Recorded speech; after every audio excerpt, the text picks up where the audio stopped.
Ada beberapa sisi keistimewaan Kanjeng Nabi, dan ini perlu saya ungkapkan agar mempertegas bahwa Nabi itu tidak bisa dikarikaturkan, kemudian dienimkan dan diwajahkan. Mungkin hanya bisa diangan-angan, istilahnya diangan-angan bagi kita sang perindu, sang pencinta baginda Rasulullah Muhammad SAW.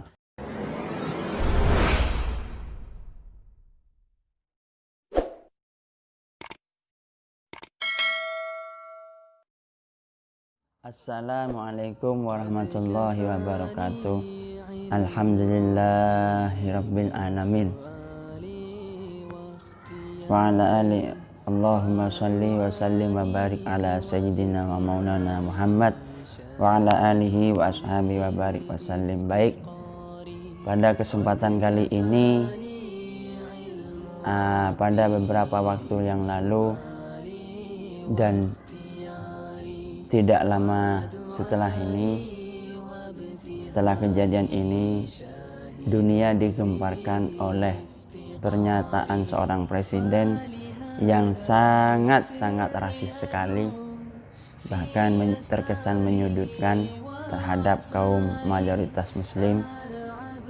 Dia adalah Emmanuel Macron yang terkenal, atau bisa dijuluki Emmanuel Mercon.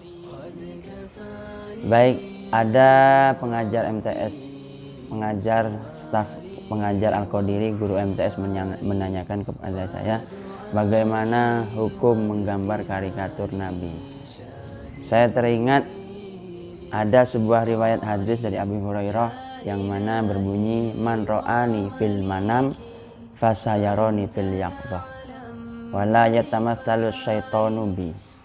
Barang siapa melihatku, memimpikanku dalam keadaan tidur, maka dia akan melihatku, nanti akan bisa melihatku dalam keadaan terjaga, dan setan pun tidak akan bisa menyerupai aku. Ini hadis tentang beberapa sifat dan ru'yatun Nabi ketika seseorang tersebut mimpi. Dan apakah banyak ulama-ulama yang langsung ditemui Kanjeng Nabi? Banyak. Salah satunya adalah Habib Umar bin Hafid. Itu bahkan setiap waktu, setiap saat. Kemudian Habib Muhammad Lutfi bin Ali bin Hasan bin Umar bin Tah bin Hasan bin Tah bin Yahya. Bahkan insya Allah Kiai Muzaki pun, Kiamat Muzaki sering, teman kita yang jarang mendengarnya. Baik, Nabi itu tidak bisa digambarkan. Barang siapa yang bisa mengekspresikan wajah Nabi, berarti dia tidak tahu sejatinya keistimewaan dan sisi keelokan rupawan Kanjeng Nabi.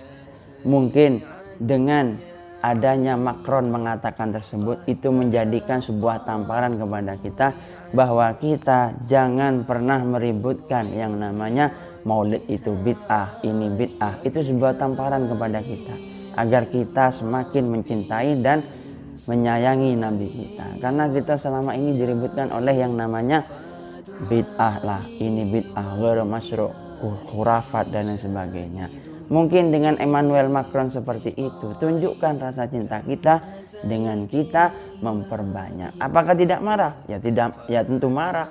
Bahkan saya ingat di Tiba kalau nggak berjanji, itu beliau mengatakan ada sebuah syekh di qasidahnya itu mengatakan in khusima yasmut wala yujawib. Kanjeng Nabi itu kalau dimusuhi diam, tidak menjawab. Wa in udhiya ya'fu wala yu'aqib. Dan ketika beliau disakiti, beliau tidak membalas, malah memaafkan. Nah, ini yang sulit. Apakah marah? Sebagai saya pribadi tentu marah. Cuman kita akan diajarkan ketika Nabi itu dihina personalnya, beliau diam saja, tapi ketika agama dihina, baru beliau. Sedangkan Macron sendiri itu dia tentu menghina agamanya dia sendiri, menyundutkan agamanya sendiri. Baik, ada beberapa sisi keistimewaan Kanjeng Nabi. Dan ini perlu saya ungkapkan agar mempertegas bahwa Nabi itu tidak bisa karikaturkan, kemudian dienimkan dan diwajahkan.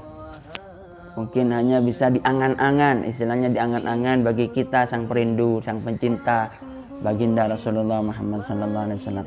Saya mengambil di Muraqil Ubudiyah, syarahnya Matan Bidayatul Hidayah, karangan Syekh Nawawi Tanara Al-Bantani. Syekh Nawawi Tanara Al-Bantani ini adalah buyutnya Kiai Haji Ma'ruf Amin, wakil presiden sekarang. Beliau menulis nadhoman di sini Muraqil Ubudiyah, syarahnya Matan Bidayatul Hidayah, karya Imam Ghazali. Lam yahtalum qattu toha mutlaqan abada wa ma tasa'uba aslan fi madhiz zamani. Nabi itu yang pertama tidak pernah mimpi basah. Yang kedua tidak pernah menguap, angop. Minhu ad-dawabu falam tuhrab wa ma waqa'a dubabatun abadan fi jismihil hasani. Binatang tidak lari saat bertemu beliau, tidak pernah dihinggapi lalat, dan beliau itu tidak pernah dihinggapi lalat, sedangkan kita dihinggapi lalat terus. Ada seorang wali juga yang tidak pernah dihinggapi lalat. Siapa? Sultan Aulia Syekh Abdul Qadir Al-Jailani. Dalam ceritanya, kisah ceritanya. Bi khalfihi ka imami ru'yati tasbutu wala yara athara baulin minhu fi'ilani. Wakilatul wa qalbuhu lam yanam wal ainu qad na'asat wa la yara dhulmatun dilluhu fi syamsi dhu fatoni. Katafahu qad alata qaman idza jalasu indal wiladati sif yada bimuhtatanin. Hadhil khasaisu fahfat hatakun amina min syirrin narin wasarikin wa min mihani. Kemudian yang selanjutnya, Nabi itu selain tidak pernah dihinggapi lalat, yang kelima melihat arah belakang seperti melihat ke arah depan. Melihat ke arah belakang seperti melihat ke arah depan itu. Yang keenam, ketika buang hajat tidak tersisa sama sekali, tidak berbekas. Tidak berbekas, tidak seperti kita masih ada bekasnya. Yang ketujuh, hatinya tidak pernah tidur walaupun kedua matanya beliau tidur. Itu. Yang ke-9, kedua bahunya terlihat lebih tinggi ketika duduk dalam perkumpulan. Yang ke-10, beliau dilahirkan dalam keadaan berkhitan. Bahkan di sini di Barzanji beliau wa wulida sallallahu alaihi wasallam nadhifan maktunan maktu asurrati biyadil kudratil ilahiyah. Dan ketika beliau dilahirkan itu dalam keadaan bersih, suci, serta terhitan, terpotong dari perutnya tersebut dengan kuasa Allah. Itu saya ambil dari Qasidah Maulid Barzanji. Baik, mungkin keterangan yang singkat dan jelas, keterangan singkat tersebut semoga menambahkan kita kecintaan kepada baginda Rasulullah serta menumbuhkan spiritualitas dalam kehidupan sehari-hari dengan memperbanyak membaca sholawat. Walaupun kita selama ini tidak bisa masih ziarah ke Mekah Madinah, undang Kanjeng Nabi hadir ke rumah Anda dengan memperbanyak membaca sholawat. Sholawat apapun itu.